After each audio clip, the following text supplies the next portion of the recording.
I still remember that night. The cold of the floor. The sour smell of damp wood. The sharp scratching of tiny claws moving across the shadows. My daughter-in-law said she didn't want this useless old woman in her house anymore. I whisper to you now, my sweet child, as you sit on the floor with your chin resting on your small palms. Your eyes are wide, innocent, unblinking. She told my son that I was nothing but a burden. And he said nothing. He just lowered his head. It was evening. The sun had already sunk behind the hills, leaving a faint orange line that bled through the window. I had just finished folding the last of the laundry, his shirts, her dresses.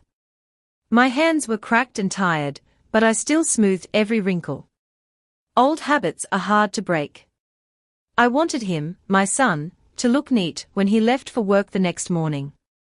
Then she came to me. Her lips curved into something that might have looked like a smile to someone else, but I knew better. It wasn't kindness. It was something sharp. Go inside, she said. Her voice was honey hiding poison. She pointed toward the small storage room at the back of the house. At first, I thought maybe she wanted me to fetch something, an old pot, a broom, a box. But when I stepped inside, I realized it was no request. The air was heavy with dust and mold. Broken chairs leaned against the walls. Cobwebs hung low like grey lace. I turned, and that's when I heard it. The door shutting. The click of the lock. I stood frozen, staring at the wood in front of me, my hands shaking against the rough grain. Hello. I called softly. It's dark in here. No answer. Only silence. Silence and the sound of her footsteps moving away. I pressed my palm against the door, then my forehead. My throat tightened. I thought it was only for a moment, perhaps she was angry, perhaps she wanted to cool her temper. But as the minutes stretched, I knew. She had locked me in. The room was small, barely large enough for me to stretch out on the floor. The damp walls pressed in from every side. The air was thick, sour with mold and rust. My slippers were thin, and the cold seeped up from the concrete floor straight into my bones. Somewhere in the corner, a mouse scurried, its tiny nails clicking on the wood. When it brushed against my foot, I pulled my knees to my chest, biting my lips so hard I tasted blood. But I did not scream. No, I would not give her the joy of hearing my fear. You clutch my hand now, little one, and I feel your warmth, as if it could reach back through time and heal me. I want you to understand this. Love is not always where we expect it to be. Sometimes the people we give our entire hearts to are the first ones to turn away. I raised that boy, my son, with hands that scrubbed floors until the skin split and bled. I walked miles under the burning sun to wash other people's clothes, so he could wear shoes to school. I went hungry so he would never sleep with an empty stomach. I sewed his shirts under dim candlelight until my eyes blurred. I stayed awake through storms, holding his fevered body against mine, whispering prayers into his damp hair. But when he became a man, when he had a wife who whispered into his ear, all those years seemed to vanish like smoke. As I sat in that locked room, shivering in the dark, I thought of his first steps. I thought of his hand gripping my finger. His first word, Mama. The way he smiled when I braided his hair before school. Those memories came rushing back, stabbing me with a sweetness too painful to bear. The hours crawled. The silence was heavy, broken only by the drip of water from a pipe, the squeak of rats in the corners, and my own shallow breathing. My back ached from the hard floor, but I did not dare stretch out. My stomach growled, but hunger was nothing compared to the wound inside my chest. And outside? Laughter.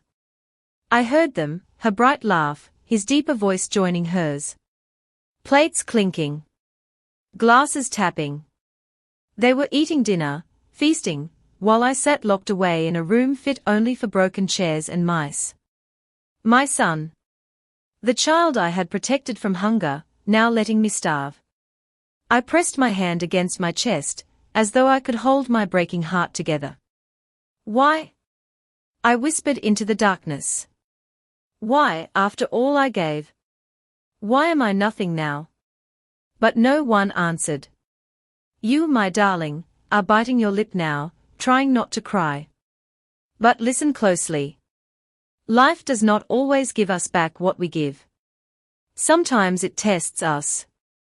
Sometimes it bends us so far we think we will break. But we do not break. Not if we choose to rise again.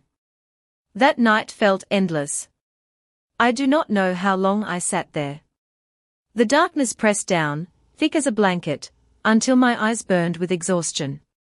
My ears caught every sound, the dripping water, the whisper of the wind sneaking through the cracks, the skitter of claws near my slippers. And just when I thought I would never see the light again, a knock came at the front door. Firm. Loud. Unexpected. I froze. My heart thumped against my ribs. I heard her hurried footsteps rushing across the floor. Her voice sharp and uneasy, "Who is it?" And then, silence.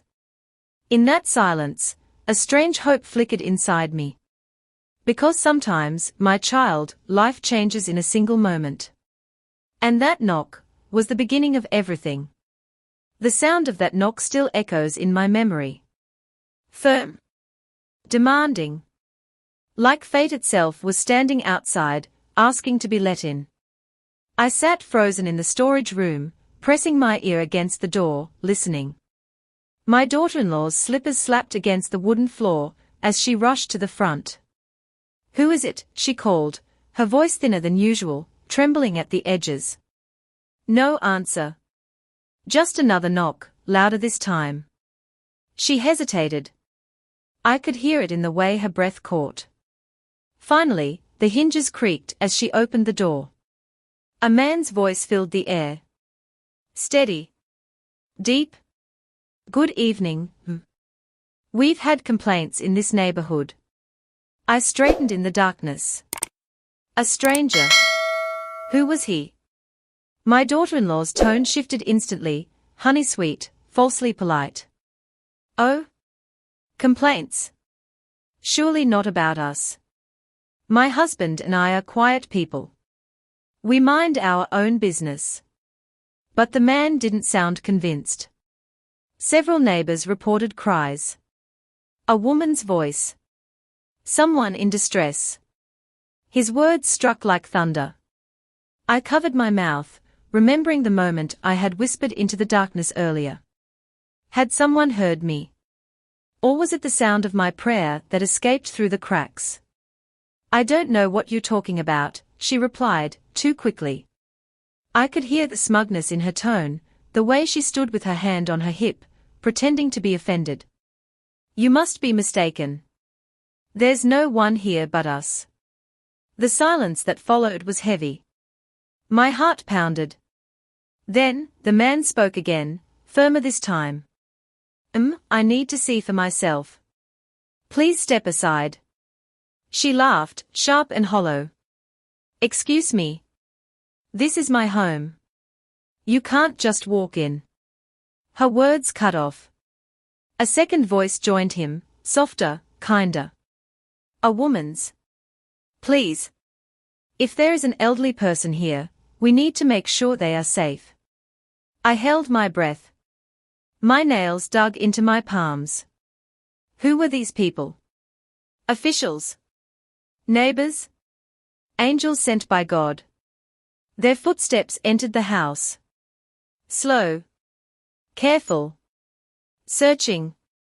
My daughter-in-law trailed behind, protesting, her words spilling fast like water from a broken pot.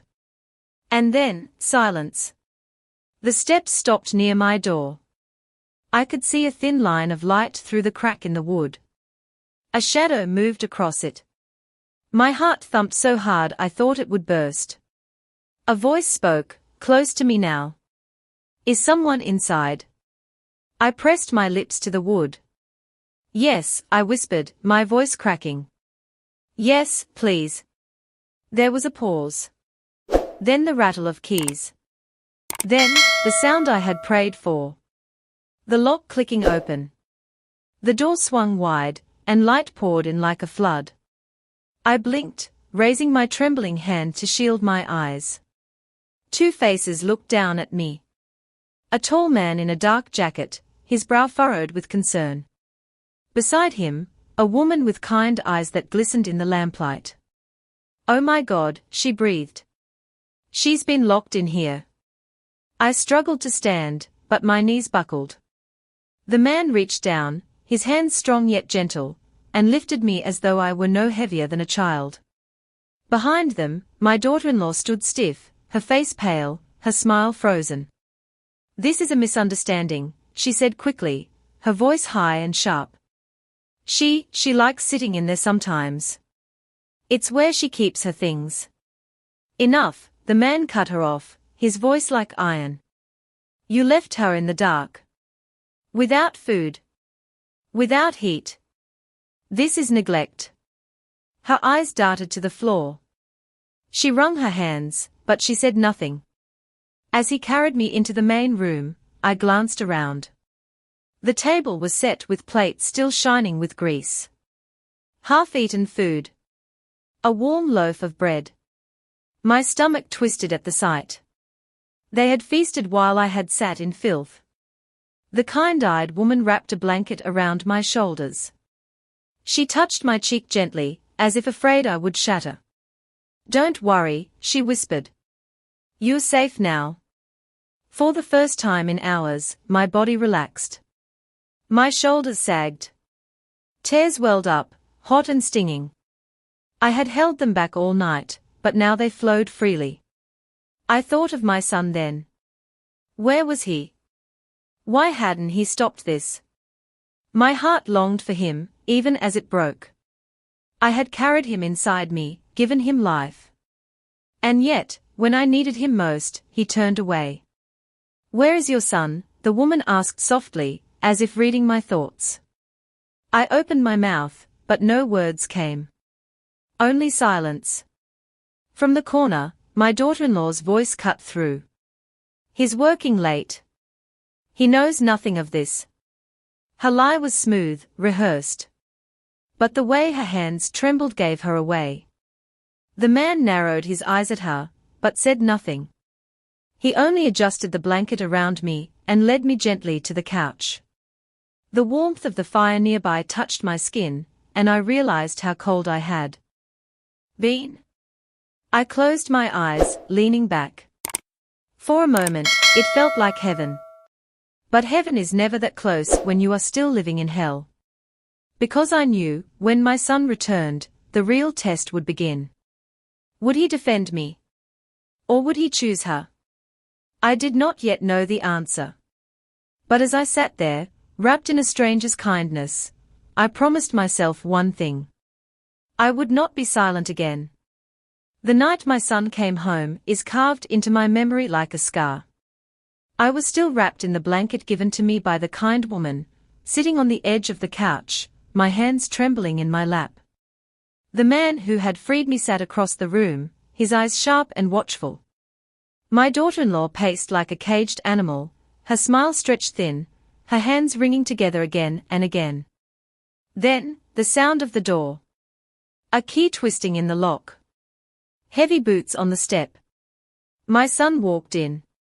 His jacket hung from his shoulders, his face tired from the long day. He stopped when he saw the strangers in his home. His eyes moved to me, sitting weak and hunched.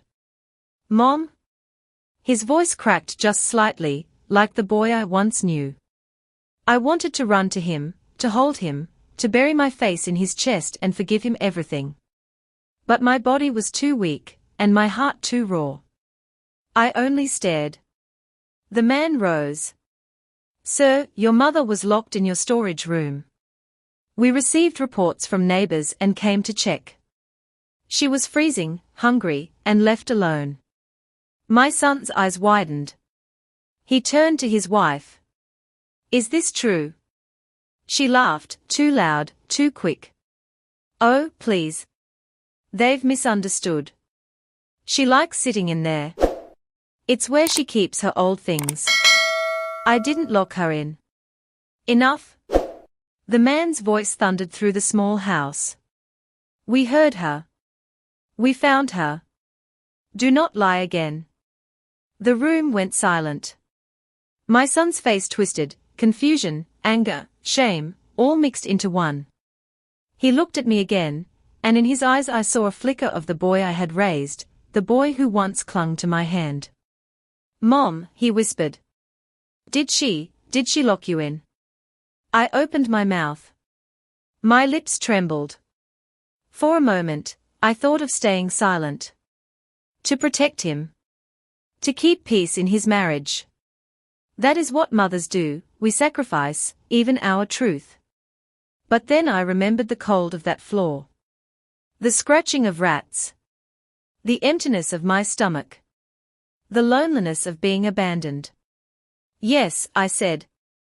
My voice cracked, but it was strong enough. Yes, she did. And you let her treat me like I was nothing. The words hung in the air like smoke. Heavy. Unforgiving. My son's face went pale. His wife gasped, her mouth opening but no sound coming out. The silence that followed was sharper than any blade. The kind woman stepped closer, placing her hand gently on my shoulder. She deserves better, she said softly. No mother should be left to suffer after all she has given. Tears burned my eyes, but I blinked them back. I gave everything, I whispered, looking at my son.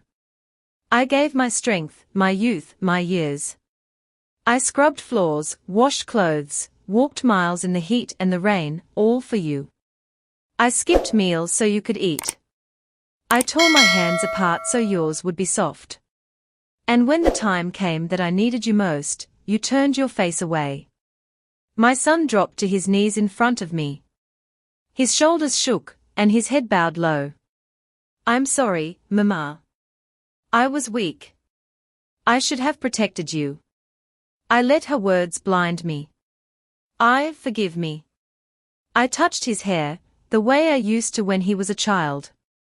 My fingers trembled, but my heart, though shattered, still beat for him. I forgive, I whispered. But I will never forget. Behind him, my daughter-in-law hissed, she's lying. She's turning you against me. The man silenced her with a single look. Enough? We will file our report. If this happens again, you will face the law. Her face drained of color. She turned away, folding her arms tightly across her chest. That night changed everything. My son tried to make amends. He begged me to stay, to let him care for me. But something in me had shifted. Love had been my chain for so long, holding me in a house where I was unwanted. That chain had broken. So, with the help of the kind strangers, I found a small place of my own. A humble home, much like this one where you sit now, little one. 4 walls, a roof that leaks when it rains, a floor that creaks when you walk across it. But it is mine. Mine, and filled with peace.